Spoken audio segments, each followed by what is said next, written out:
All right, so good evening and thank you for joining me on Off the Court. The name is Wenson Mavoro, and as always mentioned and indicated, this is a basketball show that is specifically designed to enhance conversation for the sole purpose of growing our game. And of course, we interact and associate with different stakeholders within the game of basketball, both local and international. And so far, we've been talking about local basketball, all things related, developments, trends, and everything happening. And tonight is a very special night for me. And I must say that I'm privileged because those people that are on the side of this particular thing that I'm doing at the moment do not always get to have authorities within the game of basketball willingly come through to be able to discuss the game. And tonight I'm joined by the chairman. I've just seen from the name chairman, may have been calling him president. So I hope when I say president, I won't get him in trouble because we only have one president for the federation. That is okay. So I'm joined by Mr. Lobosieta, who is the chairman of the Midlands Basketball Association. And there he is, ladies and gentlemen. And we will be conversing with him. And to those of you that are joining, I can see already people are joining. So please tag your friends, bring them over, and let's have a productive conversation. And as always indicated at the beginning of this conversation, is that we do not come here to be able to discourse with lack of respect, but we always come here to discuss basketball issues with respect. So do not attack the person. Let's discuss issues. And as said earlier on, my guest is Mr. Lobosieta. So I will start with a post, Mr. Yeta, that I put up on the Facebook page, my Facebook page. I did indicate on the page, Mr. Yeta, I put up a poll just asking people, looking at the number of games that are remaining in the season at the moment, both in the Super League, the Bantam League, and the Feminine Division as well. We only have a few games remaining. So the question I put out is, how has been the performance so far with regards basketball, management generally, what do the people think? And the interesting response now, right now, you will pardon me because I have to look at my phone because I was unable to get the picture on the screen. But if I could just go to my phone quickly, and those of you that would like to see what I'm referring to, you can just go to the page where this particular stream is airing. That is Winston Mavor on Facebook, and you will be able to see the post over there where I was asking people. And interestingly, the poll results that came out, Mr. Yeta, and that is where I want us to begin from. So we had people so the categories that I put, or the options that I put out for people to be able to choose from with regards how they feel, the leadership has performed with regards management of basketball for this particular season. We had a total of, let me just check here. Okay, I'm unable to see the number of votes anyway, that aside. But the options I put, Mr. Yeta, was first, I said good. Secondly, I said average. And then thirdly, I said poor. So from the results that came out, it seems people feel your leadership has performed somewhat average with regards basketball management. Of course, poor was the closest thing, and good was the least of votes that you got. And before I get to a few comments that came there, I want to first of all just start from there. And to the average sentiment that we've gotten from the votes, the question I would pose is, with regards basketball management, as the chairperson, as the vision carrier, I would say for the NBA, do you think we're making progress? First of all, Winston, thank you for having me on your show. It's always a pleasure to interact with you. Been following it for a while. To answer your question, the fact that the poll shows average shows and speaks to itself that actually we are heading in the right direction. Um, Do I see us progressing into the right direction? Yes. I do see ourselves progressing in the right direction. Do I see hiccups or hurdles ahead? Yes. I do know that obviously by the time my executive, so to speak, inherited the helm of this particular association, obviously there were things which were broken. Obviously, we're happy with the former executive because they led us to where we are now, and we're just merely picking up the mantle. Yes, I do see that there is a bright future. There are things in the background, obviously, that a lot of people would not appreciate seeing from the outside in. But like I said, the poll itself showing that the majority show average, we do take good heart and obviously accept that to show that obviously we are going in the right direction. There are things planned, obviously scheduled or rather intended to take us from A to Z. As you know, we are an amateur league. We do try to evolve to a professional, semi-professional, but as it stands, we are an amateur league and we are getting to that particular level. So to briefly point it out and to just answer your question, I do see us heading in the right direction. Obviously, as we go on with the show, there will be certain things that will come to light. But since your question was generic, I will also give a generic answer to just say, I see a bright future in front of NBA. Okay, interesting there. And I hope today, you see, the problem with dealing with lawyers is that see, they're very smart people. So I hope today I won't be dealing with a lawyer, but I'll be dealing with the president of of NBA.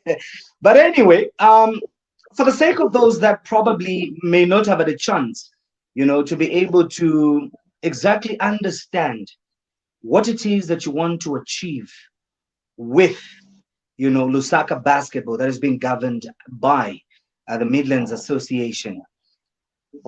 Would you care to tell us what your vision is and perhaps some of the things that you've achieved? Yes, I think regarding the vision, I think it comes down to the framework.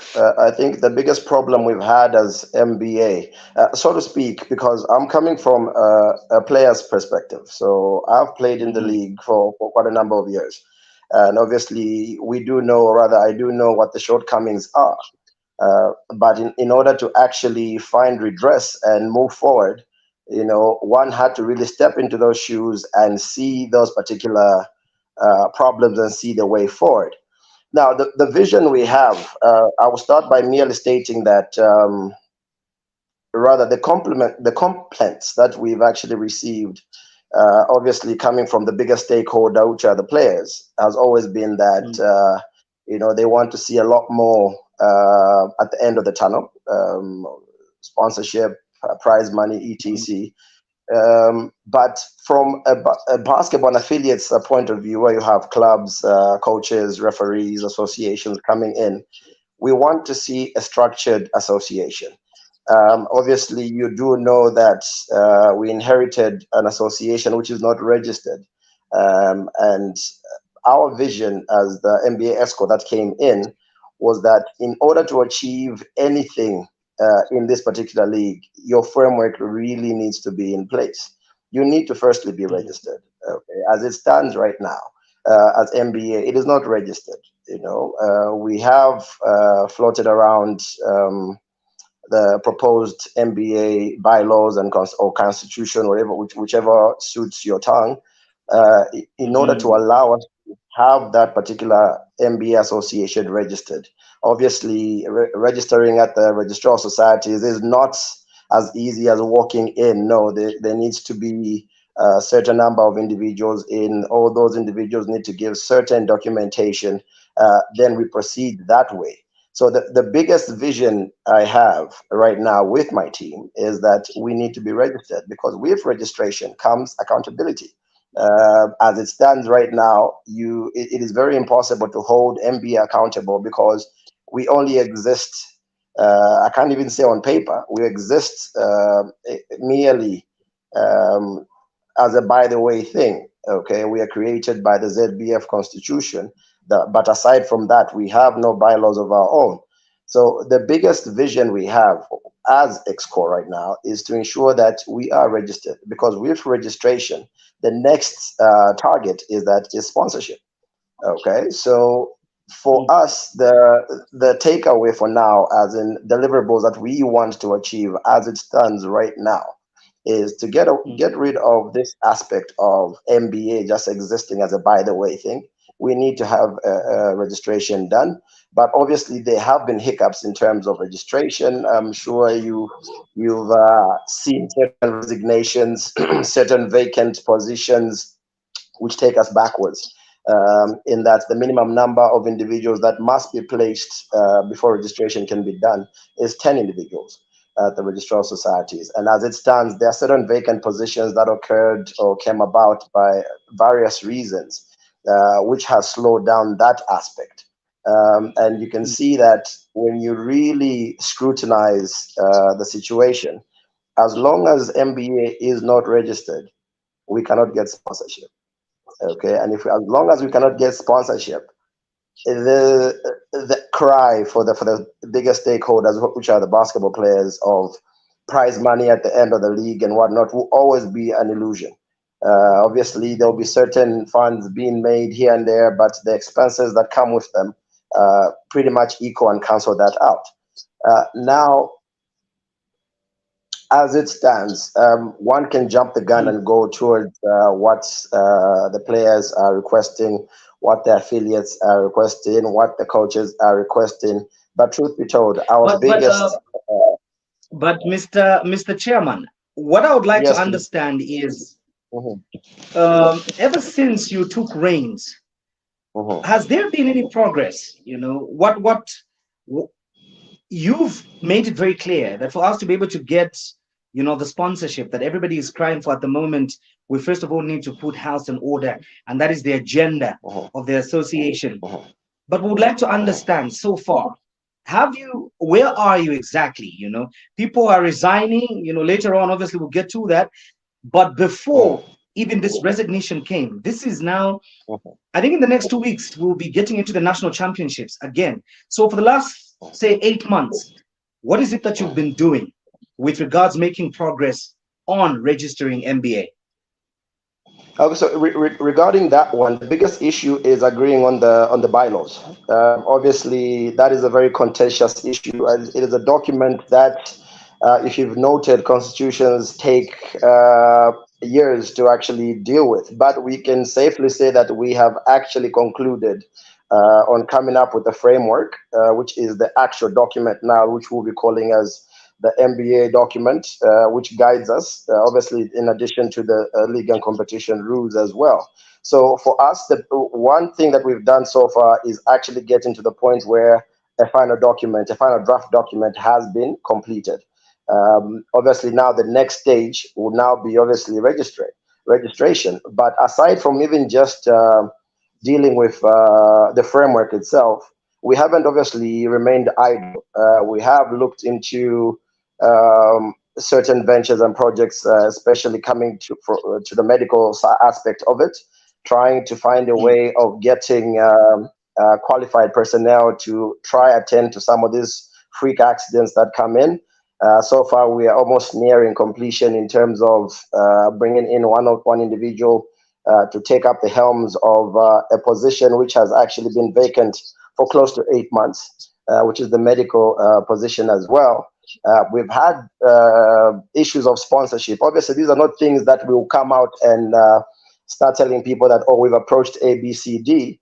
But we can just generally state that we have been knocking down doors. We have some positive feedbacks, and the only thing they're now waiting for, obviously, would be the aspect of the registration. So, in terms of a solid position, what we've actually achieved to this point right now is, even without sponsorship, we've managed to get the documentation ready, just pending filing. We've managed to get agreements with medical personnel to deal with the medical aspect of the game. We've managed to bring on board certain individuals who could be sponsors. obviously, who are just subject, or rather are pending, or rather are waiting for us to be, for our framework to be in place. Um, Aside from that, I would like to think we've tried by all means to upgrade. Although I have seen certain complaints coming from affiliates, players, we have tried our best to actually bring about the the caliber of reffing in the league itself. We won't say it is perfect. It is not perfect, but it is better than it was. And so for now, I can merely point to those things. Okay, so we will get obviously to some of the nitty gritties, but we've got Ephraim O'Neill who has a question for you, and I've just thrown it on the screen right now. And Ephraim O'Neill Mutondo here says, you highlighted that there are some positions that are available, sorry, that were vacant but were supposed to be filled in order to expedite the registration at the Registrar of Societies. But Ephraim would like to find out what positions are available exactly, and on which platform did you advertise these positions so that people who are interested can possibly occupy these positions. And in his earlier comment, Ephraim again feels rather, I've again just thrown it on the screen. Ephraim feels that 24 months ever since you started running the show, according to him, is way too much for you to be telling us today that this is when you are still, trying to register MBA. Perhaps you can weigh in on those two things. Okay, firstly, I think to answer the first question, those positions, I can say the positions that are vacant currently. Well, the medical coordinator who obviously has now been taken up by an individual who will be announced in due time. We do have the 3-on-3 coordinator, which is vacant. Um, so or the legal coordinator is also vacant in that particular aspect as well. And now we have obviously the technical coordinator, which is now vacant as well. But regarding the platform, this is where maybe if I could just enlighten Ephraim a little bit, because these positions are voted positions. There's a battle between whether we can appoint interim, which is something that we are looking into, but then there must be an AGM to substantively appoint individuals in those particular positions. As you know as well, that these are elective positions, and as much as one would like to, merely appoint and say you will take over, that appointment will merely be how can I put it, temporary, pending approval by the AGM. So that has been the biggest issue, hence why you find that it is not advertised until we get towards the AGM, where the AGM as a body itself will agree to say, okay, these positions should be advertised for the people who come in, then we'll go towards elections in that particular manner. Regarding the position saying 24 months is a long time. I think what my brother needs to understand is that there was a bit of an issue coming into when ushering in this particular executive. So the 24 months, one is referring to actually 18 months. But even those 18 months to begin with, obviously there were certain positions which were vacant to begin with, pending obviously ratification. Now, those are things that you try to deal with in-house. Now, as an executive, we will not hold the league. We will not pause it because we have individuals who are missing. No. I think we took the high road and stated that we will actually, in this particular instance, have certain individuals do double work to ensure that the league is moving forward, pending I guess, the identification of certain individuals. And it is not something that we say we advertise. No.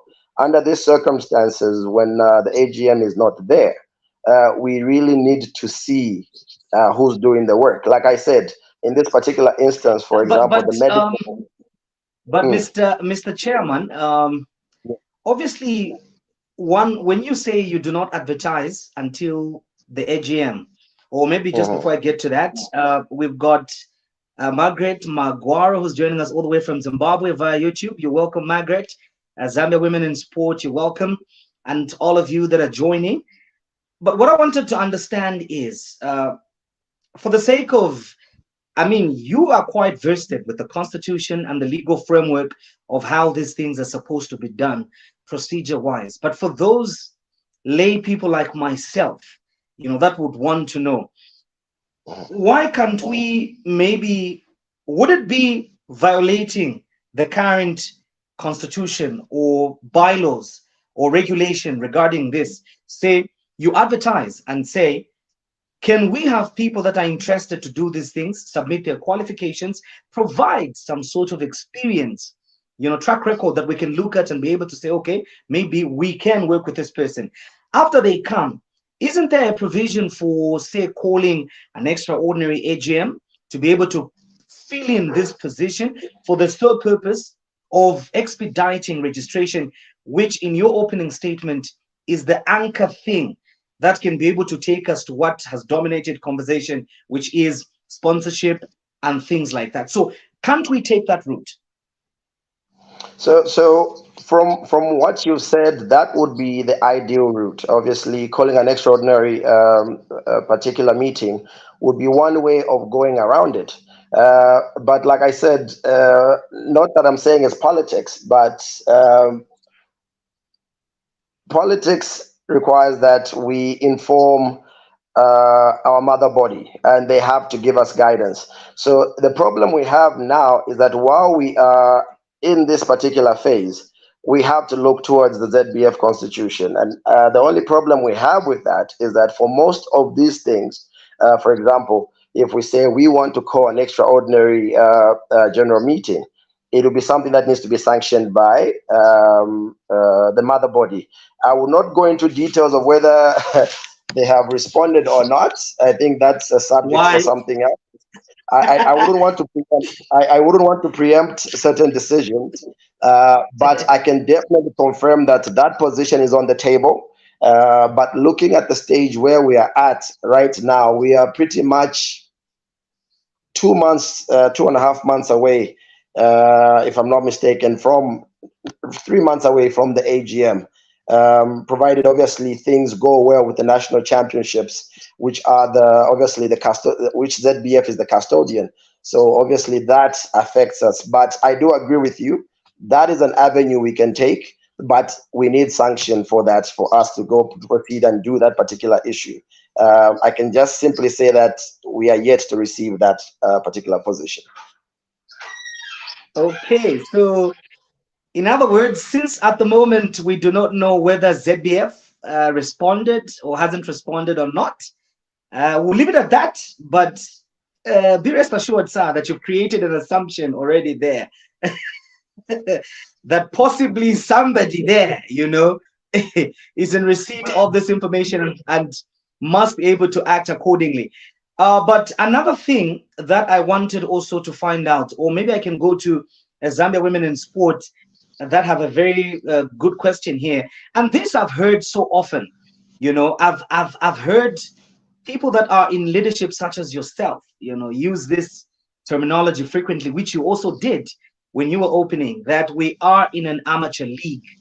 And I've heard the Secretary General, I've heard the President, I've heard literally everybody, both Federation and NBA, saying we are an amateur league. But Zambia Women in Sport would like to know, to say, why are we an amateur league?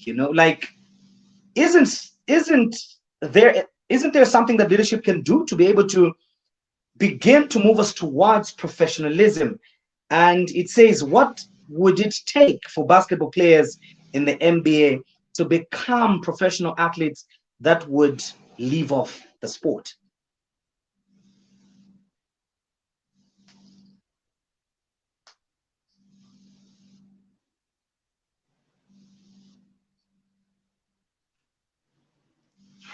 Are you able to hear me?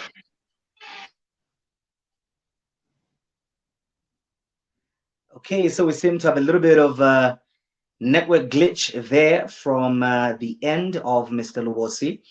But as soon as he is back, we will continue and get right into it. So Please, wherever you're watching us from, remember the most important thing is to let us know where you're watching us from. And this is a very interactive platform. It's not a conversation between myself and the guests that I normally host, but we try as much as possible to accommodate as many views as possible from those of you that are joining us online from wherever.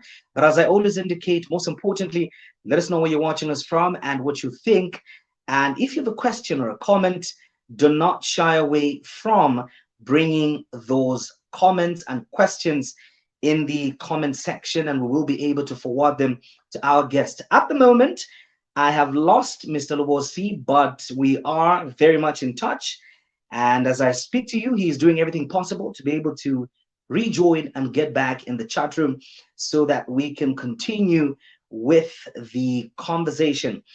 And for today, what I would do as well is I'm going to post the link in the comment section. So for those of you that would actually to join via video and be able to ask your questions in real time with video, you can be able to do that so that we do not just look at the comments and everything, but those of you that can actually be able to ask via video, you can do that as well. But as always indicated, I like it when people are commenting and when people are talking about most of these things. Okay, so the chairman is back. Mr. Lubosi is with us once again. I don't know Apologies. which witchcraft is, yeah, I don't know which witchcraft is trying to play around with this Im- interview, but it will happen. im- Eh? Imagine. I think whoever it is, please, let's hold the fire. Okay, I okay. interrupt. So, Yes. yeah, so on the question of Zambia women in sport, I would like to know why we still are an amateur league after being in existence for so long, and what is it that players can do specifically to be able to transition from being amateur and become professional and live off the sport? Okay, technically, it's a number of things. I can't speak for the previous associations. Obviously, they had their positions, they had their reasons why we hadn't yet made the push towards the semi-professional professional league. But I will tell you this: we are still an amateur league because players, coaches, referees, and clubs in general, including the association, which was in existence at its interval, have chosen to keep them had chosen to keep themselves in that particular position. An example is this. Let's go with referees. Referees, naturally, one would expect that a referee who wants to be a professional referee will do whatever they can to be fit. They'll do whatever they can to take on examinations for FIBA and so forth. And they'll be so encouraged, obviously, moving forward and coming to us and telling us they want to do this. That doesn't actually occur. Well, from when we took over, this doesn't actually occur. You look at clubs. Clubs are clubs on paper, word of mouth. A club is 12 individuals who choose to come, and a sponsor does this. But a club should have a chairman, a general secretary, should have a treasurer. They must be registered, okay, as a club. But all our clubs are not. They must be able to have articles of association or constitutions, depending what the issue is. But then all the clubs we have, except a few, I think, let me not generalize it. I do know a few clubs that are actually duly registered, but then the majority of our clubs are not registered. Already, that tells you that they're not ready to step up to the bigger league. When you look at FIBA will require that a team is registered, a team has proper attire, a team has a sponsor or some form of emblem on them, so that people are able to follow it up and what they do. So you look at clubs already, clubs are not yet at that level where they want to be professional enough to register as a professional club. You look at coaches, there are certain coaches we have, they just wake up, no offense, and this is not, and I say this with utmost respect for the coaches we have. Okay, you have coaches that just wake up and say, Leonala coaching, and yet they have all the time to go out there, do some tests, acquire those certificates, etc. That tells you that if a coach is qualified, the club is duly registered, refs are duly certified. It tells you where you want your league to be, or your sporting culture to be. You come towards our players. Our players, there are certain players that are exceptional. Good regime. Mm, The person goes mhm, to the gym. The guy is dedicated to his craft. Then you have certain players, and I say this with the utmost respect. Then you have certain players comes to the game drunk and he still wants to play. He wants to be considered as a sportsman, but he's high, for lack of a better word. Okay, mm, there's no mhm. accountability from clubs with certain players that come. Obviously, clubs have the mandate of to discipline their own players, but the players' culture as well by themselves has to be in the sense that, okay, listen, I'm a professional. I must be seen as a professional. No one says you can't drink, but again, if you're seen to be drinking overly, I don't know what vision or what image you want people to actually portray of you. They'll say you play sports, but not that you're a professional. Then you So now, come to. Mr. Chairman, allow me to Mhm. just interject you a little bit. You Yes. mentioned very vital points. When we talk about the transition or the progression from amateur to professionalism, obviously, it's a double-edged sword. Where effort is concerned, the club has to play its part as the association is doing its bit. Now, what I want to understand is the same way that you did not sit idle to wait until certain things are put in place before we could actually, start seeing basketball happening in the country. I would like to know, have you made a deliberate policy, say, right to every clubs, uh, before the beginning of the season or during off season to say, okay, the Midlands Basketball Association is putting house in order, and these are our requirements if you want to participate in our league. Starting with the coaches, the minimum qualification you're supposed to have is ABCD. Going to the issue maybe of the clubs themselves, we need you to have a structure. We need you to have maybe a constitution. If at all they're going to go the registrar of societies route and all these other available avenues, if it's to Pakra, whatever arrangement, you are a lawyer, you know these things, whatever they need to do basically to be able to register themselves. Because in my view, if you leave it optional, I mean, it'll just be business as usual. But if it becomes a standard, for example, we know that you can't come to a basketball game and just for maybe say with a gun and you are there in Nasdaq. No, that's not allowed. That's a sports arena. That's a rule. You can't do that. It's clear. It's in black and white. A team won't come in team boots to start playing. They have to be in a jersey. Those are rules which have been set. So why don't we have this told to all teams and say, for you to participate, you need to fill these requirements. Mhm. So I do agree with you. Obviously, certain avenues were attempted, and the rightful position that you've noted, where teams where you don't have a backing to actually push them, they'll just be like, yeah, let me just leave it as it is. But I'm happy to say that that is something that we looked into, and the bylaws, or rather the constitution that we made as MBA, which is pending, which was approved, I think approved by all the affiliates when they looked at it, because we never got any negative feedback when we circulated it some months back. So now, in that particular bylaw, every team that affiliates to MBA will be required to do those things that you've actually stated.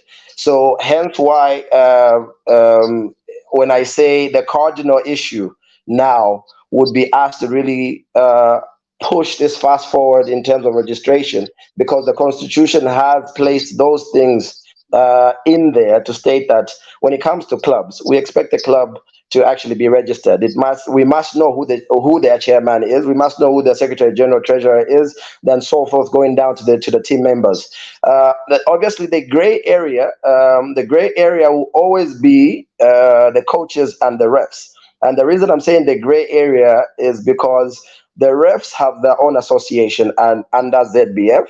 The coaches also equally have an arm which is supposed to be formed as an association under ZBF as well. So they are accountable to ZBF, but we have put safeguards equally to state that, listen, if you're going to be a coach in MBA, at least go out there, get that qualification. We do not mind training, and that's why in that particular constitution, once it's activated, we have given a window of 6 months. Okay, I don't want to say talk too much about it, but until it's done. But in there's a window of 6 months stating that if you are a coach, we will allow you to coach for 6 months. After that, come back with a certificate for you to sit on that bench. So those things you've pointed out are very cardinal, and we actually identified the fact that as long as there's no document that can compel these groups to do particular qualifications, then we will not be heading towards semi-professional and professional. So yes, just to answer your question, it is in the pipeline, and it's all dependent on us just ensuring that we get that registration done. Okay, so Spoik and Spore again here is bringing back the issue of sponsorship, and he wants to know how this can be addressed, because for years now, I've been around basketball for over 20 years now, and we keep hearing the same story about sponsorship. But to Spore's question, I want to find out when is this likely to happen? Because at the moment, you've told us that we just need to wait until you put your house in order.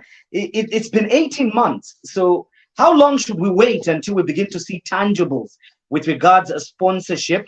And I'll combine that with what John Daka Malula is saying by challenging you to say, look, when you say putting house in order, it's correct, but that's your baby to nurse. So he says you need to put a stand and people will follow. In other words, if you keep saying it's optional, if you keep saying, no, we can't give people 6 months, grace period, people won't change. Okay, so John is basically saying we need to see you showing some teeth as a leadership. Your take on that briefly before we get to something interesting I've seen in the comment section.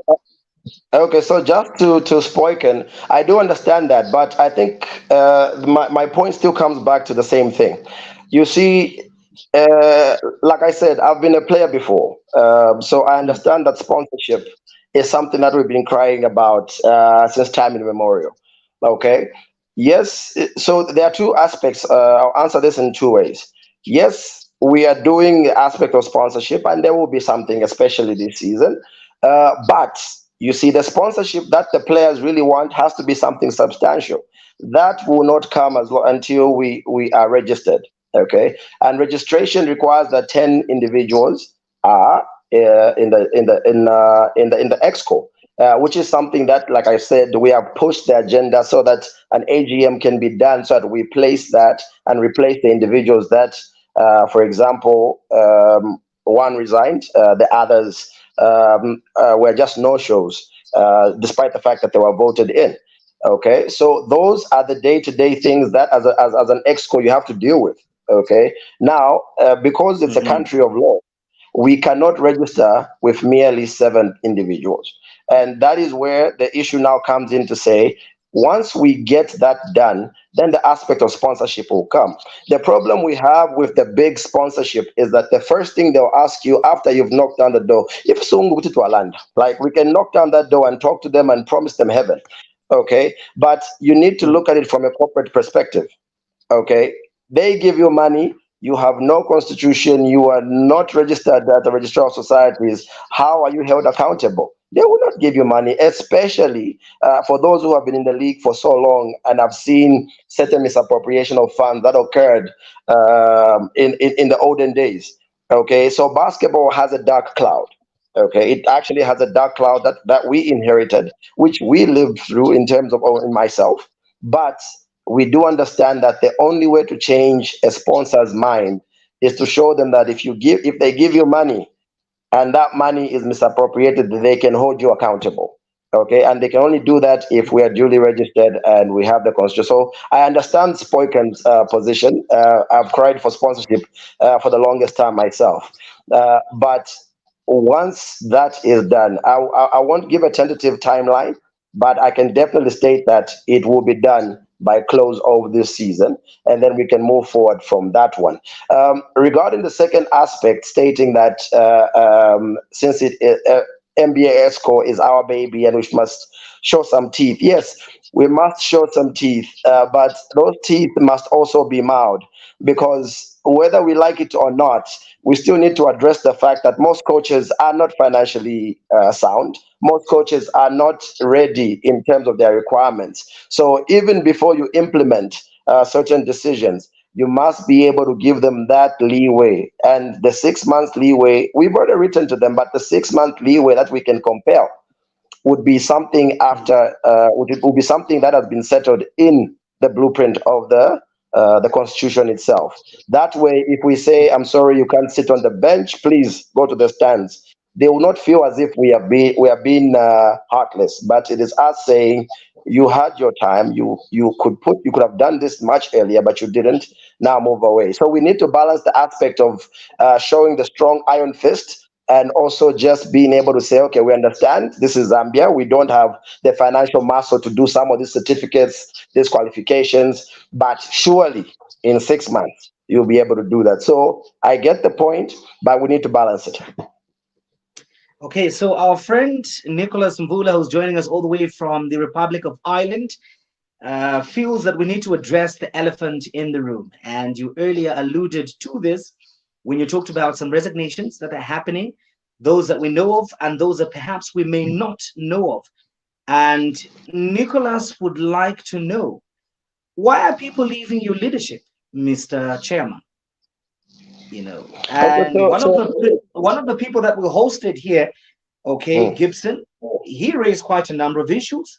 He talked mm, about the issue of cartels being in your leadership.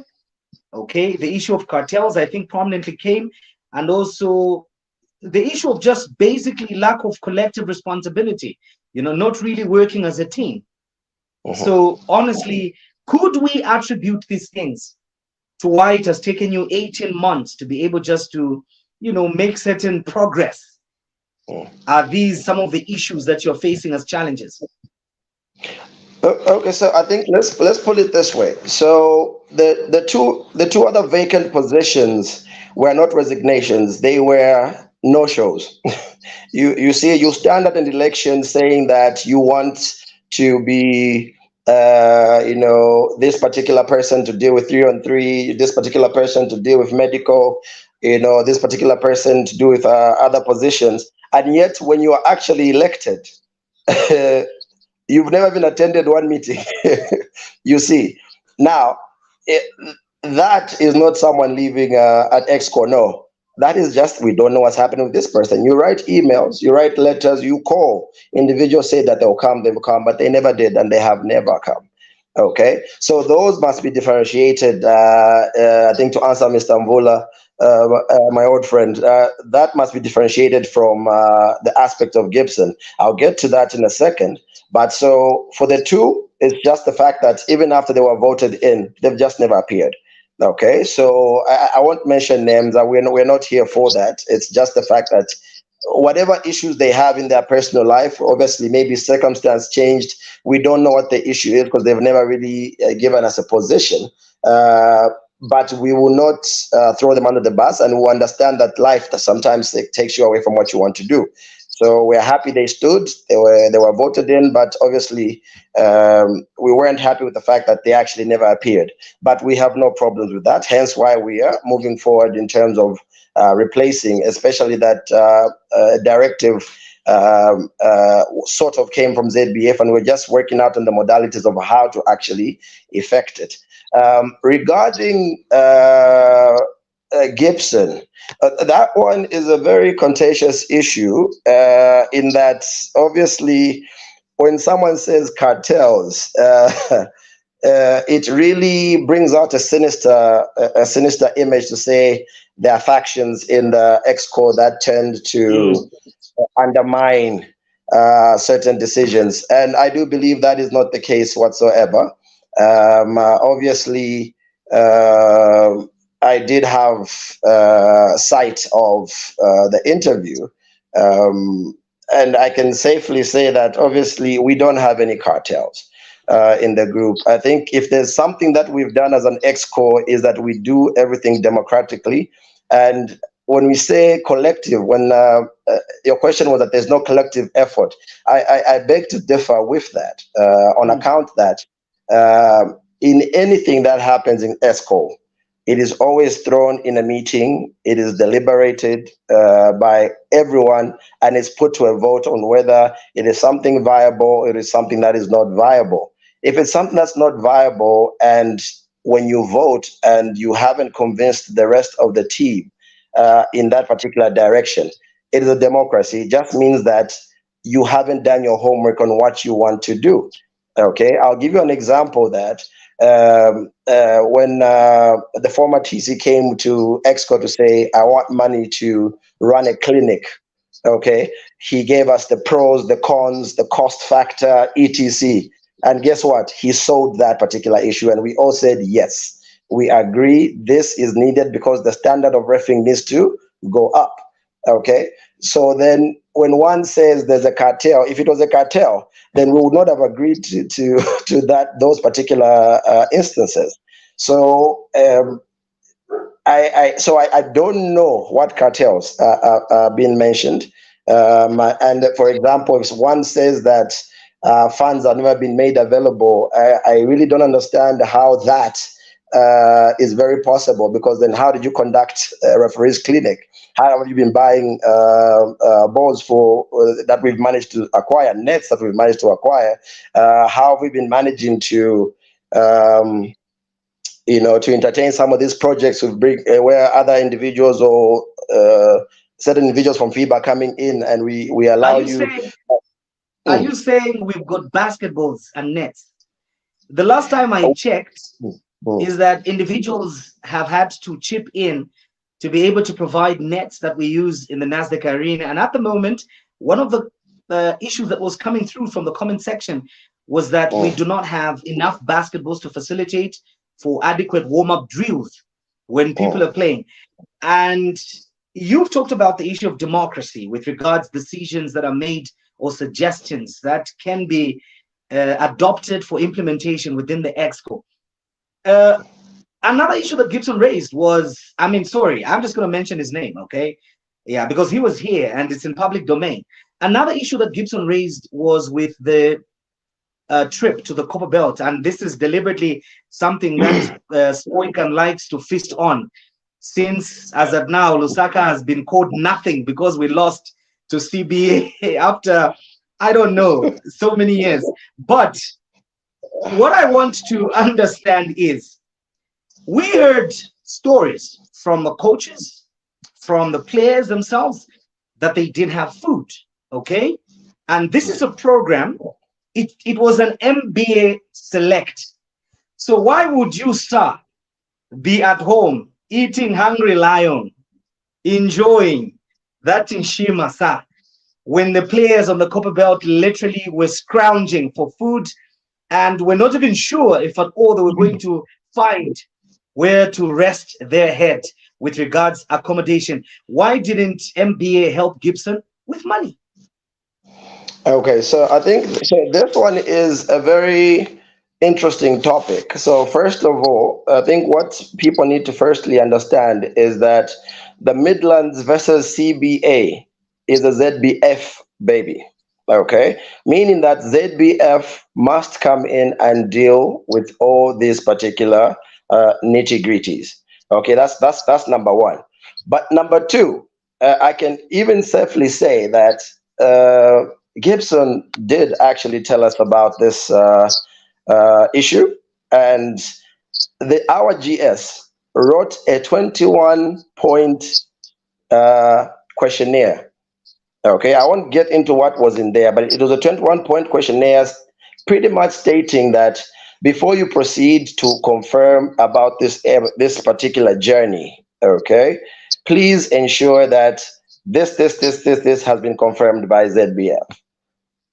Okay, that was the discourse which was given to Gibson by the team to say, we this is a very good idea. Uh, this is a very very good idea. But before you proceed, please understand that in the past, ZBF had to come in, and in the past, this is how it was done. So if you intend to proceed with it, do it. Answer these particular questions, and then you're good to go. Those were never addressed by Gibson. Okay, but we still came in to say, okay, Madam Treasurer, tell us from our coffers, considering that we still need to end the league and pay for the venues and other issues, we still need to deal with prize money for the winners and runners up. Do we have enough to deal with this particular issue? The response was given to say, no, we do not have enough to actually deal with this issue to support, if and only if, and I say this with the greatest respect to ZBF, if and only if ZBF does not come in. Okay, so already there was that position to state that, okay, this is a 50-50, but we're not comfortable with this, Gibson. I think maybe this should not proceed. Okay, that was what a team does. They advise a fellow colleague to say, there's this situation. Okay, but you see, here is now the funny part and the twist to answer your question. Even when this particular situation was, or advice was given to my brother, you know, and he's my friend. He really is my friend. He's my young brother, as far as I'm concerned. He still stated that CBA has done everything, and truth be told, they had organized that, they had done their part. Okay, and it wouldn't have looked very good if the MBA select team did not travel. Okay, so here's a twist for you. Even when there was no money to give the individuals, because even I said, listen, I know MBA doesn't have money because of every expense we have to do. So you know what, Gibson, you have made your case to me. How much do you need? I will personally give you that money. I was told a budget of 10,000 kwacha. Okay. Actually, no, I was told a budget of is it 6,000 kwacha, if I'm not mistaken. Okay, and the other four will come from another individual. Okay, I personally took out that money. I did confirm again, this is the money you need. Yes, this is the money we need. Okay, so I saw the interview where my brother was saying that this would not have happened if I didn't source that money. But the question is that, where did you source that money? I personally removed that money myself and gave my little brother Gibson, to say, okay, Gibson, you know what? It won't look good if MBA doesn't go. Okay. So in other words, in other words, we are setting the record straight here, Mr. Chairman. Okay, we call a spade a spade. So in other words, when Gibson said he sourced money and at some point said he did not receive help, that was in fact not the truth. It wasn't factual at all. Because the question would be, if you sourced the money, who did you source the money from? Me. You see? And I did it as MBA chairman to say, you know what? It might be rough for me at home, but I've seen my brother, he has cried for this trip. I will make sure it happens. Okay? I will give you the money from my pocket, and please go. Here you go, empty and yafika. All right. I was told that was the budget, that was the money which was sent. Okay. So now, when we now started hearing about, no, there's no money, then the question is, but when we asked for a budget, you told me so much and I sent that much. Where did the money go? Okay. Then the issue was, oh, the other person who promised didn't come through. How is that MBA now? How is that MBA?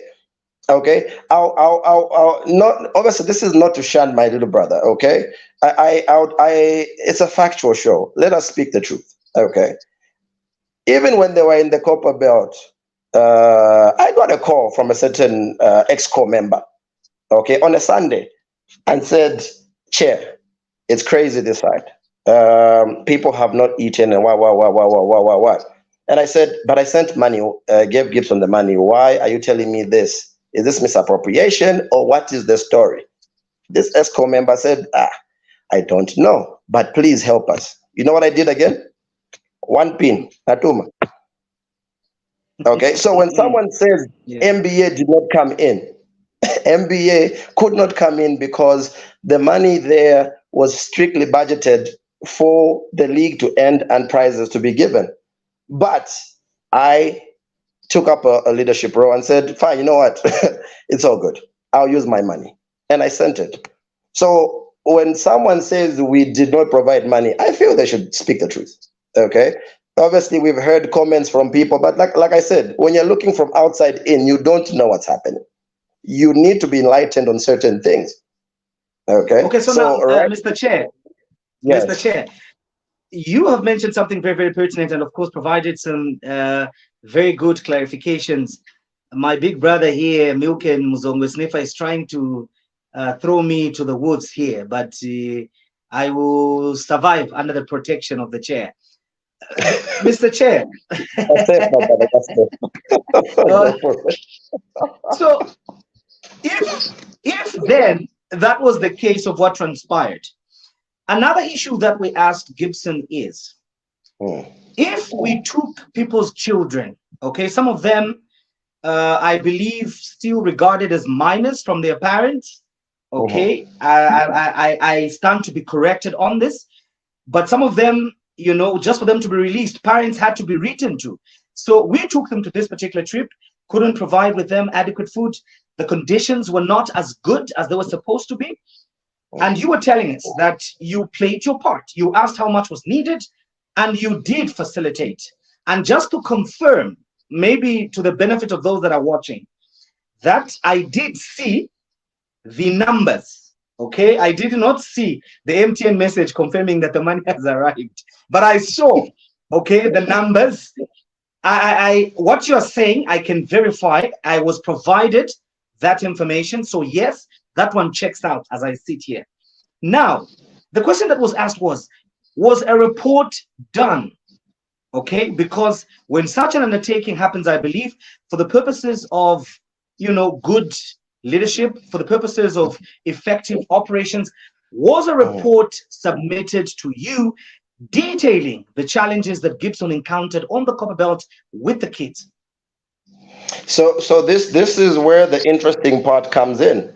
Naturally, you expect the captain, in this case the captain, I mean the person in charge who traveled on this trip and whose baby it was, which is technical coordinator, to tell us this is what happened, give us a report and whatnot. That to date has not come, but you know what came? A resignation. You know, and you see, this is what we even posted. We have our own group as EXCO. We started hearing from the grapevine about these incidents, but obviously I already had first-hand knowledge, but not the deep knowledge, because obviously I was called for more money, which I did facilitate. But then the question was that, okay, we're waiting for a full report so that we understand this, because then it will help us moving forward. Okay, but to this date, what we actually got, but I like I said, I saw the interview just yesterday for Gibson. He did mention that it is still being prepared. We have requested for it, and we are waiting for it to be given. But obviously, people have spoken. We do know what was on the ground, but for formality's sake, we are still waiting for our brother to give us the handover notes, which include this particular report. Okay, interesting there. So I've got a question there from Ellen, who would like to know. Let me just get to it. Ellen says, I've got a lot in my comment section, Mr. Chairman, here, and obviously, hopefully, we will be able to just look at a few that we can, if not all of them. Ellen wants to know, are there any plans of separating youth from women under the ZBF umbrella? So maybe you can just tackle that one quickly, and then we can proceed. Ellen, just to answer that question, I'm not in the position to actually give an accurate position, only because that would be under ZBF. It is something that I can take to them on your behalf. Then I can get back to you on that one. Okay, so we have again another interesting question from Suzio, and this one definitely I'm looking forward to also hearing what you have to say. When is the financial report for the NBA going to be released? Such documents need to be previewed to the public so that we can hold the people accountable. Now, before you answer that one, I would like to find out. Of course, I was given a little bit of inside information into the breakdown and everything. And for the sake of those that may not be privileged like me to understand a few things here and there, people would like to know, there's some people that obviously pay at NASDAQ there by the door. How much money on average on a weekend does the NBA make, as you tackle Suzio's question? Okay, on average, I wish my treasurer was here, but I can say on average, if it's a good day, we can get between 2,000 to 3,000 kwacha. Okay, if it's a good day. If it's a bad day, or if it's a day where players supporters come in and say lelo bunch again, then you expect to get even 800 or 900 kwacha. Okay, and which is notwithstanding that when you go inside, you see a good number, obviously. So we are working towards a foolproof plan, obviously, of collection. Timo has been great. We're just trying to assist him even better so that we ensure certain financial leakages are blocked. And by leakages, I mean the individuals that come to NASDAQ and try sneak in, so like I said, on average, bad day, 800, 900. But again, this is subject to confirmation with the numbers, again, with the treasurer. So I think that is something I can get back to you. But regarding the issue of accountability, and I feel this is where we need to just correct this a little bit. It's a public issue, but it's only the affiliates who are given that report. Okay, so at AGM, the report is given to the affiliates. Okay, the players themselves are not the affiliates, hence why they don't see it. Okay, the people who No, get to hear the report. but don't you think, for the sake of transparency, uh, and I mean, you are public office bearers, okay? Don't you think, for the sake of transparency, these reports must find a way? For example, you may not directly send everybody a copy via WhatsApp or anything via email. Perhaps a press briefing, just giving an overview and say, oh, as the Midlands Basketball Association for the year 2023, before the championship or before our last day of the league games, this is how much we were able to raise in a year. Just giving the information out there. I'll give you an example. If you look at the Football Association of Zambia, I'm not anywhere near football. I'm a basketball fan.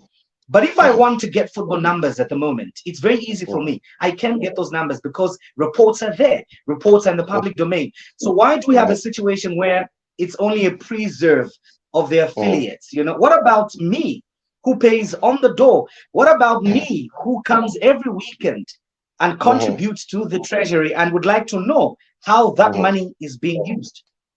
Okay, no, I do agree with you. Obviously, like I said, we are moving towards a semi-professional professional league. So as at now, our rules as they stand are that the people who are privy to it are the actual affiliate, the clubs themselves and their representatives. Obviously, the clubs themselves can disseminate that information should you require it. I think it still comes down to the fact, something that can be discussed in an AGM, to state that can we allow non-affiliated individuals, or rather stakeholders like yourselves, to be able to come in and attend AGMs and do this. In fact, I think it's quite open-ended, if I'm not mistaken. I think individuals definitely do come through, but it's something we'll look into. I have no problem with that as well. I think it's good accountability. It shows checks and balances. But I can definitely guarantee that in the bylaws, I will share with you at a later stage to show that in the bylaws, we have placed it in there, because I do believe that if you're going to hold public office and you're handling funds that come in and go, then the public must know how these are done or how we must be held accountable. And these should be documents that you can access at will. So for that, moving forward, it's something that I would actually agree and should be done. Interesting. Now, you talked about the issue of the referees, being able to improve and everything. And Nicholas, adding to that, feels that it's a very, very important issue. And to some extent, MBA has to deliberately facilitate such initiatives and just to be able to enhance the quality as we are trying to transition, as you've mentioned, from being amateur to professionalism. There has to be a deliberate effort too. And I've heard this issue. We have limited referees. But you know what's funny, Mr. Chairman? Some of the people, for those, by the way, that may not know, you and I played together, okay? Basketball at some point. The same referees that we have today, that were there back then, are the ones that are here now, and some of them were even there before us, okay? I know Uncle Mweshi won't be upset, but Mweshi was there even before us, okay? But now, what I want to find out is, doesn't the MBA have a deliberate policy to be able to compel the referees to allow people that want to join their rank and file? I've spoken to a lot of people that would like to become referees and contribute to the game of basketball in that particular way. And some of them, by the way, do not even want the money that teams pay. And to that, I would like to find out, who do referees answer to? Okay? You answer to us, the people, I believe. Okay? When we're not happy with something, you obviously make available yourself like you've done here today. We'll ask you questions. If the answers are making sense, we'll tell you. If they are not, we'll tell you. But who do the referees answer to? If they make a wrong call, who do they answer to? What recourse can a coach take? If the referee is not happy with the behavior of the coach, he can give him a take. If the referee is not happy with the behavior of a player, he can give him a take. A referee, by the way, has the power to even tell Timothy and the rest of the security people to check out a fan who's behaving inappropriately in a game. So they have all this power, but who do they answer to? That is a very good question, and the reason I say this is because not so long ago, it's public domain now. So not so long ago, there was a standoff between MBA and referees. This was last season, and the reason I'm giving this background is so that you understand where the referees stand and where we stand. Okay, there was a certain decision which was made by the referees. The referees felt as if MBA would take certain action. Okay, when we did, and you know what the referees did? The referees decided to boycott a game in I think the semifinals, if I'm not mistaken, last season. Okay, to say we will not do anything. All right. Now, as MBA, our position was that the referees should answer to us because they ref in our association, in our league. Okay. As far as they are concerned, their position was that they are under ZBF, and it's only ZBF that can tell them what to do or what not to do. Okay, so long story short, we sorted it out by bringing in other referees. I think you noticed that some games last season were refed by referees from CBA, Chpata, and Wapula, and so forth. Okay, so they came in and took it over because the MBA referees pretty much boycotted. Okay, so in that discourse between the referees and MBA, ZBF gave a directive to say the referees fall under them, and it's only them who are able to suspend referees. Okay, but then we also disputed that because then where do the referees ref? They ref in MBA. Who runs MBA? MBA Exco. Okay, so we got to an understanding with the referees. To the extent that while they can be suspended by ZBF, we as MBA can refuse to allow them to ref if we are not happy with them, and say bring us another ref for this particular game or what. Only if there's obviously a reasonable reason why we're doing so. Okay, so to answer the first question, the referees fall under ZBF and therefore they're under their jurisdiction. That's number one. But number two, when it comes to accountability of referees, this is where, and I hope people are listening. This is where club coaches need to understand.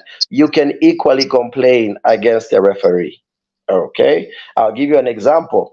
I will not name names, but if you noticed, sometime this season there was a referee who did not ref for a couple of games because there was a club that complained at how they were refing, and we agreed from what we saw that that was below par and that should not be allowed in NBA if we need to move forward. And you notice that particular individual did not ref for a couple of days, for a couple of weeks. Okay, so you as interested parties in terms of coaches, you need to note down, and this is where the tricky part is. Don't just come and say that ref. Yes, we there is a margin of error in refing. That's part of the game. Okay, but then there is that refing, that particular refing, that when you look at it and just say, my God, what was that? Make those complaints can be made to the GA. The complaint be made to the TC or the GS, who will look into it and call for a hearing. And if that particular ref is also found wanting, remember, we can't suspend, but we can stop them from Mhm. refing. You see that? So affiliates can do that. But when it comes to the issue of uh, bringing in other referees, okay, here is the Mm. tricky aspect, because that is under because the referees have their own association. Okay, so it means that they are duly registered, by the way. So they have their own association, which means that we cannot interfere in their internal runnings or administration But of Mr. the referee. Chairman, But okay, no, let me I hear you when you say you cannot interfere, okay, but I beg to dispute because you are the critical stakeholders that are managing a league where these referees are calling from mm, your own statement. So why then should you be just left helpless in this situation? And some teams, by the way, have complained. They have said that they've written to the federation. Of course, I know it may be mhm, tricky for you to answer because you're not speaking on behalf of the federation, mhm, and nothing has happened. But mhm, how do these people, that is my question, get recourse? Because for me personally, mhm, okay, teams pay the referees. So the referees cannot feel like, okay, they're untouchable or it's only the federation. The federation doesn't pay them. It's the teams that pay them. Your teams, Mr. Chairman, your teams, okay? So these teams expect some level of protection, some level of safety from you. So they want to know, can Mr. Chairman put a hold or nip this issue in the bud? Because remember, it's your teams, sir, that are paying these guys. What if your teams decides not to pay them? Where are they going to ref? Or why can't you decide and say, mhm, okay, since you guys want to be God unto yourselves, wait until the championships. For now, mhm, we are going to recruit a bunch of new referees that will be calling under certain conditions. mhm. So now, again, I didn't finish the last point that you needed to hear, but let me answer this quickly. Regarding that particular position, okay, we did that. Okay, we said from now onwards, MBA will recruit referees, we will pay to train them, and we'll send them out so that they start coming up. Okay. And I say this with the greatest of respect again to ZBF. ZBF came and said, no, you have no authority to recruit. That is ZBF baby and referees. So you see, this checks and balances has overreach, and I, like I said, I am not shunning or talking down on ZBF, but I believe that there must be separation of powers. Okay, while we understand that referees have their own association, they report to ZBF. We should be able to say, you will not hold us to ransom. If you start doing what Mhm. you're doing, please go. Okay, we will bring in a new crop. Okay, but the directive that came down, and that is the position we took. So this 18 months that you see games are going on, a lot of individuals don't understand that they're actually standoffs with referees, the walkouts and whatnot. There's actually administrative issues that have been ironed out.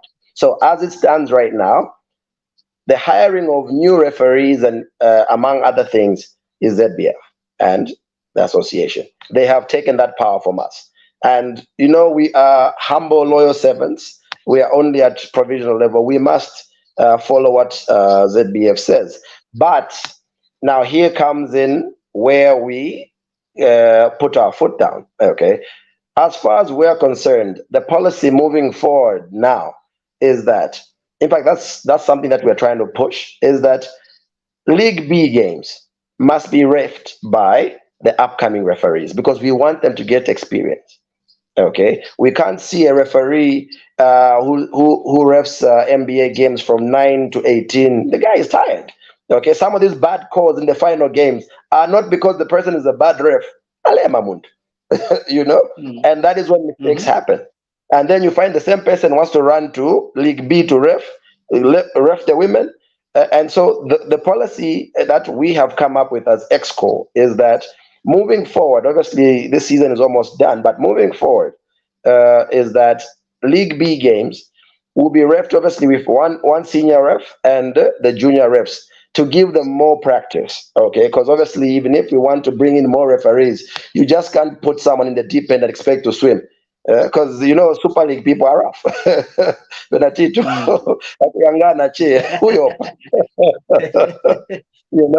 So I understand that issue. I understand that issue very well.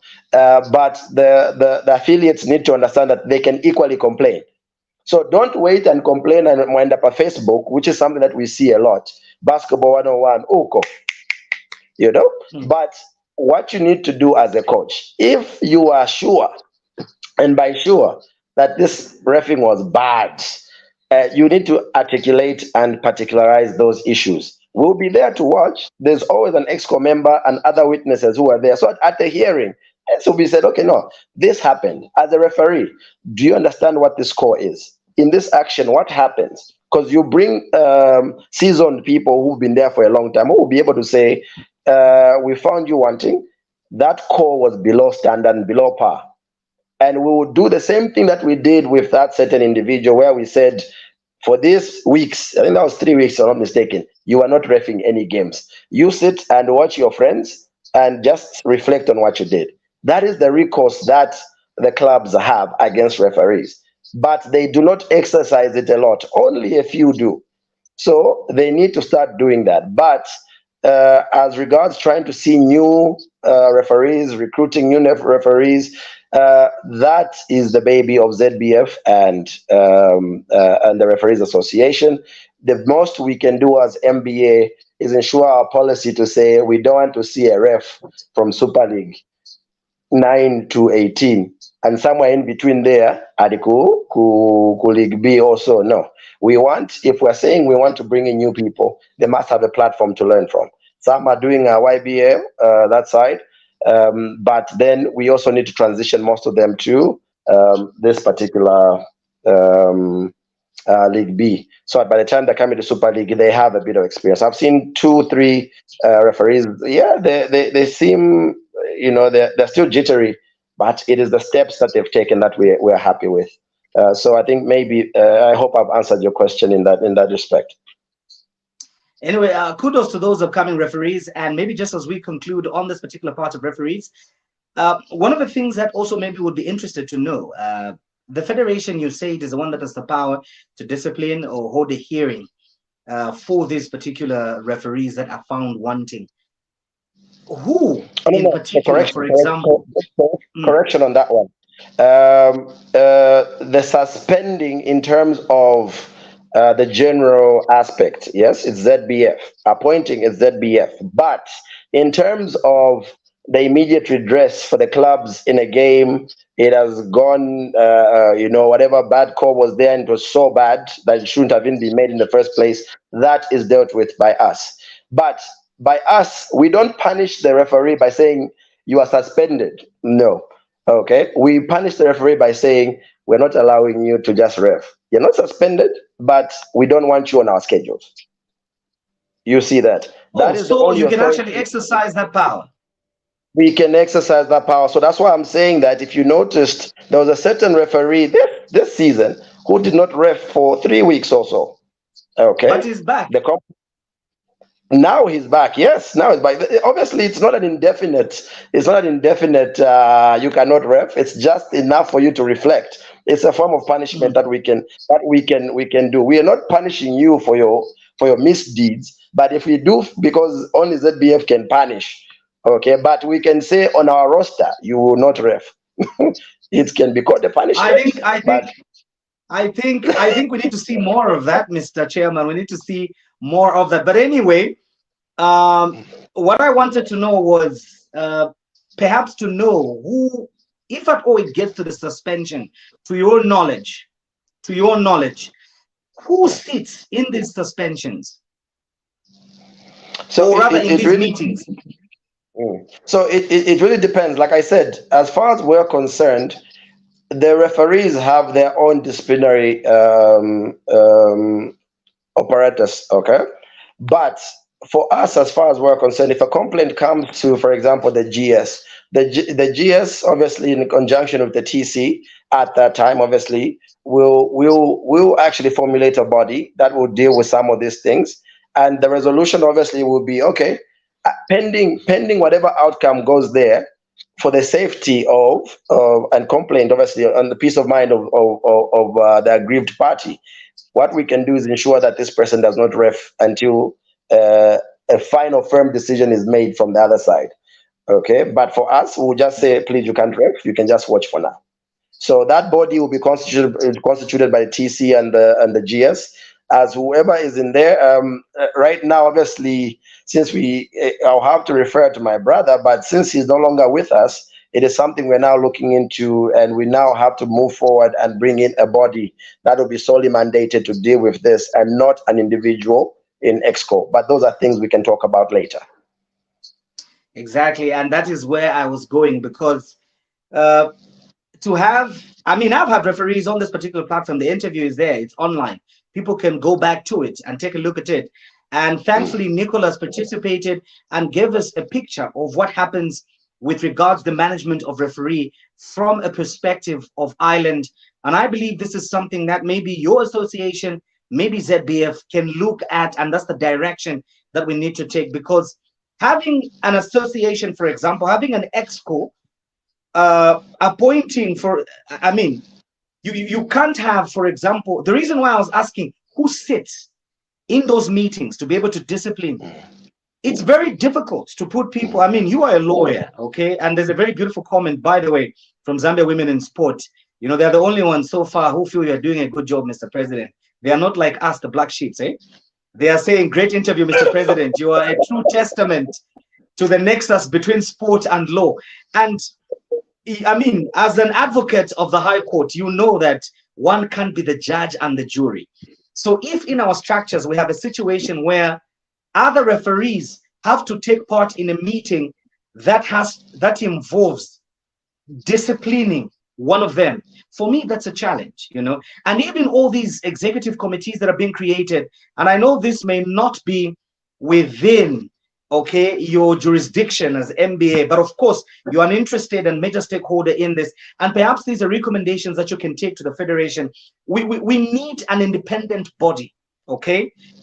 Again, we can utilize social media. We can advertise positions of people that would like to form a commission that perhaps will solely look at some of these issues objectively, not people that support a particular team, you know, but people that will look at issues objectively and be able to say, referee number A, you are not doing okay. And once they do that, that's the final thing. It's not Mr. Lubosi. It's not Mr. Roderick, because I hate Roderick, I hate Lubosi. Probably they're chairing this meeting. They're going to bash me. They have issues, but an independent body, you know. So I just thought I could get that out of the way. But Tanzo raised something very, very important, Mr. President, as we unfortunately have to start concluding our conversation. And Tanzo was saying, hi, Lubosi, long time. And I hope you understand what long time means there, Mr. President. Okay, let me explain. Let me explain, Mr. President. Okay, Please. Tanzo is using Tanzo is trying to use experience here. Okay, she's trying to use experience and her longevity in the game of basketball to be extra diplomatic by saying long time. Now, this long time, Mr. President, means you don't show up. Where are you? People want to see you. You only come when Pesas is playing. You are not the president for Pesas. You are the president for MBA. That's what Tanzo means there when she says long time. I have said it, sir. I have said it. So she continues to say, hope you are well. Are transfers still being processed by MBA? What is the current circumstances with regards transfers happening at this stage of the league? I think she wants a clarification on that. Okay, so I think firstly, regarding the long time, I think that particular issue, if you've noticed, even when I'm at NASDAQ, I do not sit at the front like most individuals like doing to show that you are around. I'm not that person. I like being with the people on top. So for some people who haven't seen me, it's because they don't look back on top to see that I'm actually there. But on other aspects, my mandate now is to knock down doors and look for sponsorship.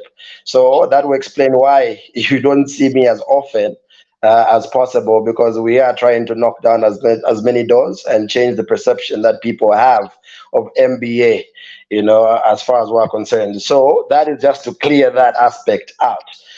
Regarding her question, not that I know of, not that I know of, and when I say not that I know of, is that because I do know that the transfer window has already elapsed. Okay, there have been some issues that we're dealing with, and because they are subject of appeal, I cannot comment on them or speak of them right now, involving certain transfers.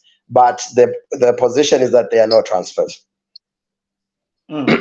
Interesting take there. So, Unique Clyde wants to find out.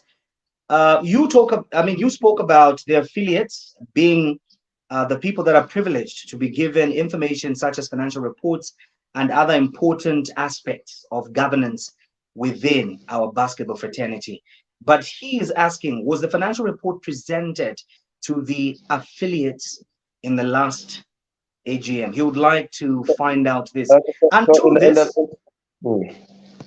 and to this, I would like to also know, when going back to Tanzo's issue of transfers, I know that there are fees that people pay.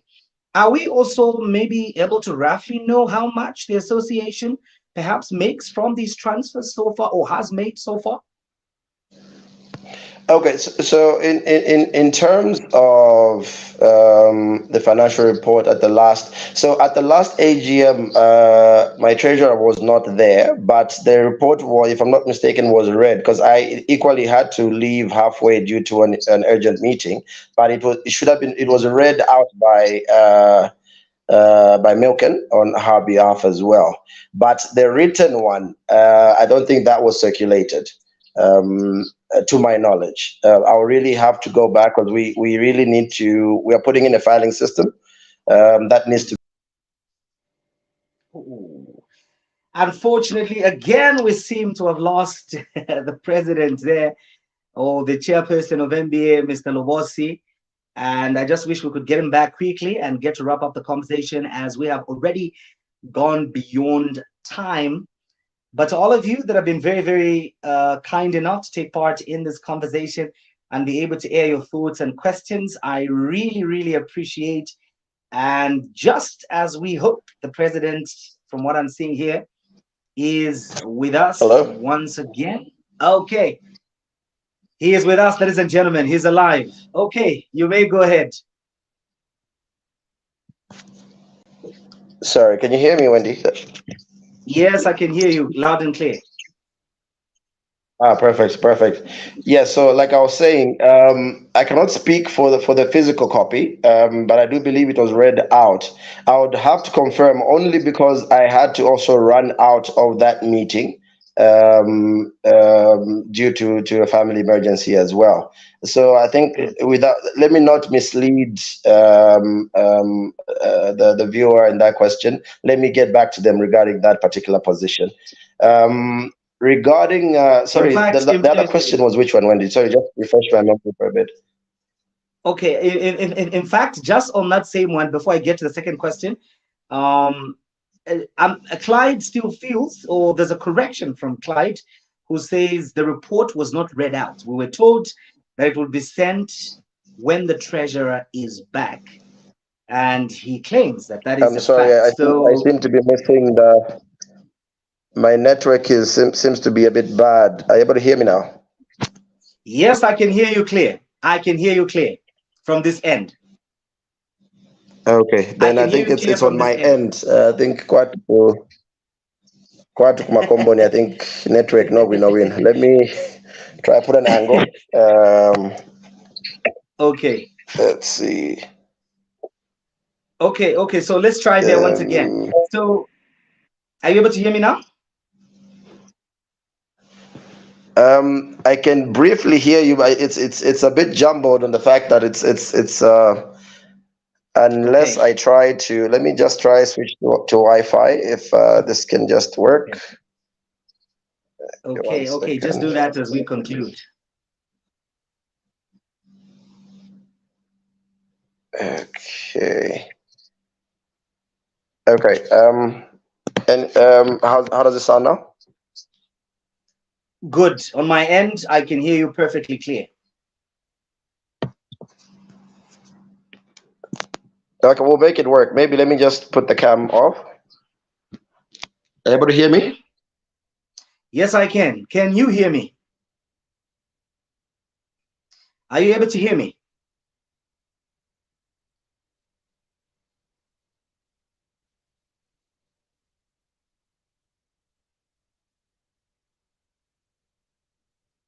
Okay, so we seem to be struggling again with the issue of network with Mr. Lobosieta, who has been my guest this evening. And of course, he is, for those of you that may not be familiar with him, the chairman of the Midlands Basketball Association. And we've been conversing with regards basketball in this country. Are we making progress? And we were specifically interrogating the issue of leadership with regards basketball.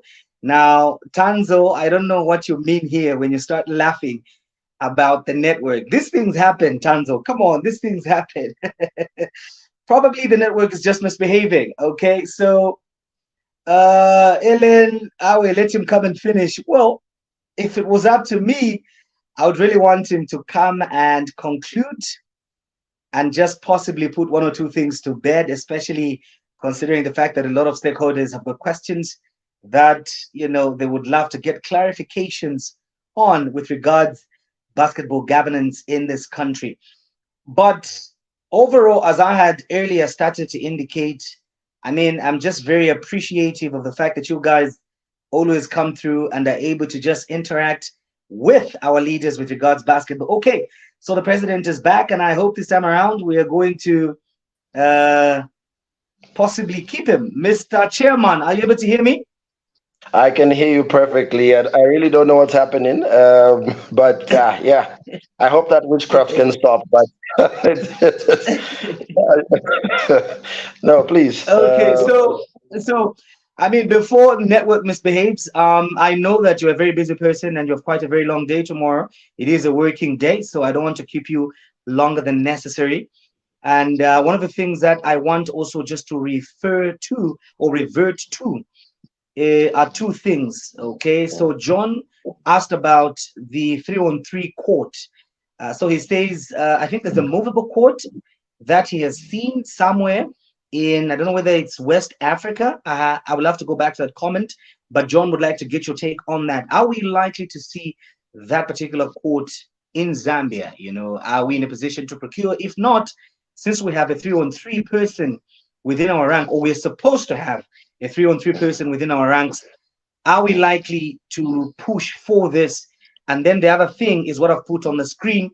Of course, Ellen wants you to come through and you are back. But Tanzo here is asking something important, which somebody else also asked in the comment section, the issue of prizes. And they want to know, are we again expecting handshakes this time around? You've been talking about sponsorship throughout the program. So uh, people would like to know, are we going to have handshakes again? In fact, before you answer, Mr. President, Mwalula says it was given to Zambia. Okay, so maybe you can just tell us on those two issues: the 3-on-3 court that was given to Zambia, movable court, and are we seeing handshakes again? Okay, so I think regarding the movable court, whenever we have any form of equipment coming in from FIBA, it will always come down to ZBF level. And ZBF level will disseminate that or send it to wherever they want to send it. So I can either confirm or deny that statement on the fact that the rightful person would be the 3-on-3 individual at ZBF who would be able to tell us that they received that information. But I can, as it stands right now, I cannot comment on it because I am equally unaware about that. Obviously, maybe because of our 3-on-3 vacancy, or maybe because ZBF is still waiting until it can disseminate that information to us. But I will leave it to them to deal with it. Regarding the handshake, of course, handshakes will always be there, but I can guarantee there's more than handshakes, at least this season. We have done our numbers, and we worked hard to ensure that we at least do something. It's a gradual progressing curve, but you won't just receive handshakes, but handshakes will be there. Okay, so handshakes will be there, but they will not be the only thing. Okay, so Mr. President, as earlier indicated, obviously I can't keep you long. I have to respect the fact that you spared time to be able to come through and interact with people, and it shows that truly you respect, the people that put you in the particular office that you're there to serve. And from what I'm seeing here, I'm saying, looking at time, are you able to send the questions he hasn't answered and post the answers as he does before the next session, or bring him back next week? So you already have people that want to see you back, Mr. President. That's how much you are loved, despite all the bashing and everything. That's how much people like you. So people are rooting for you, and they would like to see you. In fact, a very interesting comment here. Okay, so we equally have even Gibson, by the way, is appreciating you. He says thank you for coming through. Okay, I'm loving this. Okay, so obviously, whilst you're still here, I think I'll make a pledge to everybody else that was following us and would like us to continue. So even before I check the schedule of Mr. Chairman, who's on the screen right now, so that in case he refuses, you see, he refuses before you. So we'll ask that next week he accommodates us on Thursday so that we can come through. And if there'll be any pending issues that you feel have not been answered, he will be able to answer, those questions. And one of the things that I like about the comment section, is that a lot of people, despite the bashing, despite the clarifications and everything that they are throwing at you, they still appreciate you. And I think that is something that, we can't take away from the fact that in as much as you may not be doing exactly what people expect, but at least people appreciate the fact that you're able to come through and tell them exactly where you are, and honestly and openly what you will do and what you are unable to do, and explain the reasons why you're unable to do those things. So next week, ladies and gentlemen, the chairman, I keep forgetting, I want to use the word president. I'm going to be arrested here. So I've said the chairman will be on next week, and it's going to be an exciting episode again. And to create more time, what we want, we'll also try and start a little bit earlier, maybe 2030, so that we can accommodate a lot of your questions and a lot of your clarifications, so that we can be able to just see how best we can tackle some of these questions. So people are saying they want to have the treasurer on the show. Hey, the boss is here. The message is clear. People want you and your treasurer to come on and give us the numbers. So please, Mr. Chairman, go back, speak to the treasurer, and see if we could have the both of you on the panel and give the people what they want. And at this particular juncture, allow me to just appreciate once again the chairman of the Midlands Basketball Association. Or maybe before I do my closing remarks, I would like to accord you the opportunity, sir, to just close for us. No, I think obviously, like I said, thank you for having me on the show. It's always important to come on board and obviously hear the comments and constructive criticism. And from my perspective, whether comments are good or bad, we do. I think me and my team take constructive criticism very well. Okay, sometimes you'll be like, okay, but bye. But for us, we just pick out the positives and knowing that obviously people want to see better. But also knowing from the background we've come from, we also want to see better. That is why we took up this voluntary positions, and we are grateful for that. The people are keen on seeing improvement, hence why they do follow and ask questions every now and then. And please don't stop doing that. It's important because it keeps us on our toes, and it makes us try to obviously find more avenues to make the game better for everyone. So to everyone, good comments, bad comments, good, average, and poor voting. I am very thankful. And as a member of EXCO, I know my team is also thankful. And we are determined on obviously improving basketball. That is why we took up office. Yes, there will be challenges. There will always be challenges. But we are not backing down. We will not leave. We will not step down. We will fight through it until we get to a position where we give you what you want. And we can safely say, okay, tabichit. Okay, so thank you very much once again for having us, having and my team in spirit. And the what do you call the witchcraft which was happening? I don't know whether I should accept it as constructive criticism, but we've persevered. We'll take the Buffalo slogan. We shall persevere through that as well. On that particular issue. And thank you once more for having me. I will see about having the treasurer and myself next week. We'll definitely, one of us will be here.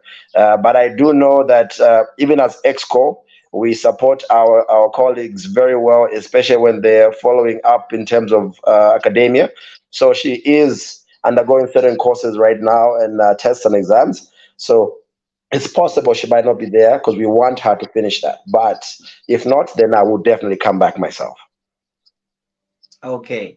So thank you very much, Mr. Chairman, once again for according us an opportunity just to be able to feature and come through and discuss with us.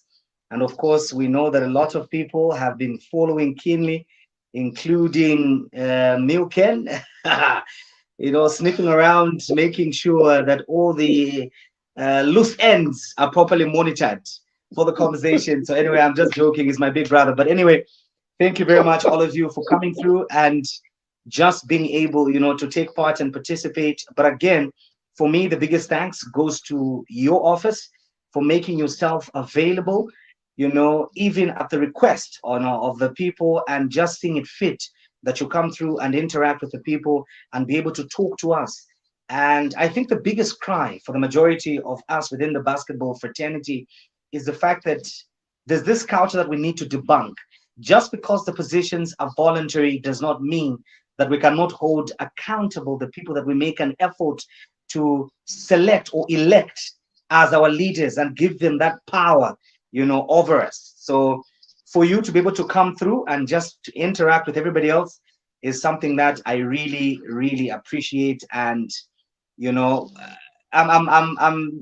I get encouraged, okay, when I have people such as yourself, such as Roderick and everybody else, come through. And very soon, I hope we'll have Maziko Piri here and just to be able to interact with people. But all in all, we appreciate the efforts that you guys are making to come through, interact with the people, clarify certain things, certain perceptions that may be in existence due to misinformation, and at the same time, just avail yourself. For me, the most important thing, and this is something that I want you to take to your leadership, let them know that each time any of them accepts to come on this particular show, they are showing respect to the people that they lead. And as a result, there's no better leader to support than the one that can open themselves up for accountability and are willing to accept constructive criticism, as you said. So kudos and congratulations to your team. So we will be waiting to hear from you as to whether we'll have you. In fact, I want to say we'll have you next week, but whether the treasurer will accompany you, that will be another thing. So for you, we want to keep an open slot and say this is for the president. So there will be an open slot for the president. The treasurer should just prepare himself so that or herself or whatever, so that they can come through and be able to take part and converse with us. So all of you that participated in this conversation and commented and actively asked the constructive questions and to know, things that are really, really important, especially for the running of the show. And we just say thank you very much. And to John Mwalula Daka, who said, yes, the president, so that one we've closed. Let him come with a report next week. Okay, you will contact his treasurer for that. So to every one of you, thank you very much. From me and my guest, Mr. Lubosieta, the chairman of the Midlands Basketball Association, it is good night and see you next week.